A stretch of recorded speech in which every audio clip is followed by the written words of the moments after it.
Good morning, good afternoon, good evening, wherever you are. This is Rita at Rita's Journey.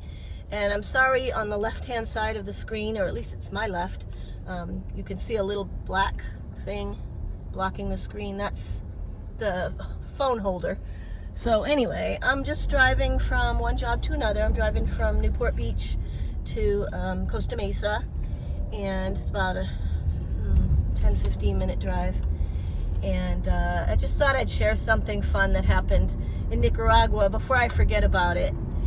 Andy Lee Graham of Everyday Hobo was talking about the differences when you are in another country, cultural differences that can be kind of fatiguing. And I had an experience that it could have been fatiguing to a lot of people. It wasn't to me because, I think partly because I'm from California. I've been in California for around 30 years.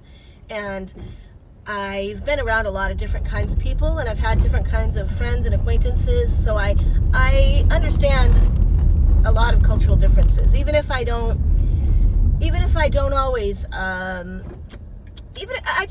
give people a lot of leeway, I guess you could say, because I understand that I might not understand how something was meant to sound, and I could give an example. I had a Cambodian friend who, when I would go to her house, she would offer me something to drink or something to eat.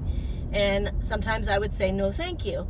And she would keep asking me and asking me and asking me over and over again, like maybe 6 times if I wanted something. And I thought, wow, that's pretty weird. And then she would come to my house, and I didn't realize at the time that this wasn't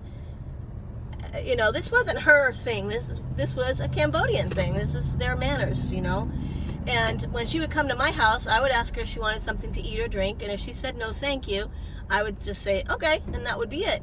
And so she was thinking, I learned later, that I was being a little bit rude by not asking her a few times, because that was just that's kind of the little game they play. They say no thank you, but they really want it, but they say no thank you, and they wait to be asked 2 or 3 times, So she's the one that picked up on it, that it was a cultural difference. And we laughed about it, and then we kind of adjusted a little bit.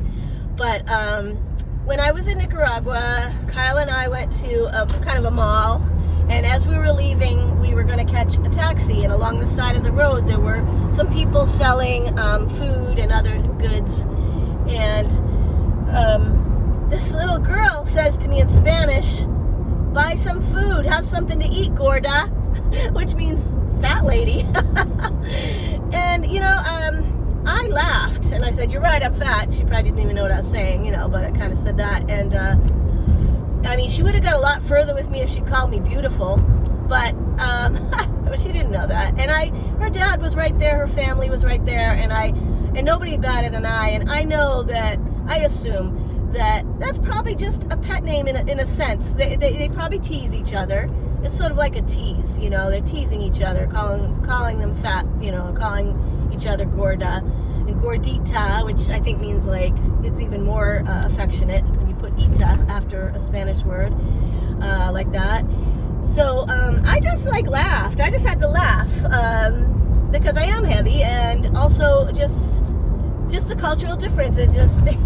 But if I didn't kind of have that mindset, I could pick. My mom would have been mad. She got mad when the veterinarian called the cat fat. So there is something to be said for that. But I think everything in life we just need to really try to have a good sense of humor about. Otherwise, you're just going to be miserable all the time, and who has time for that?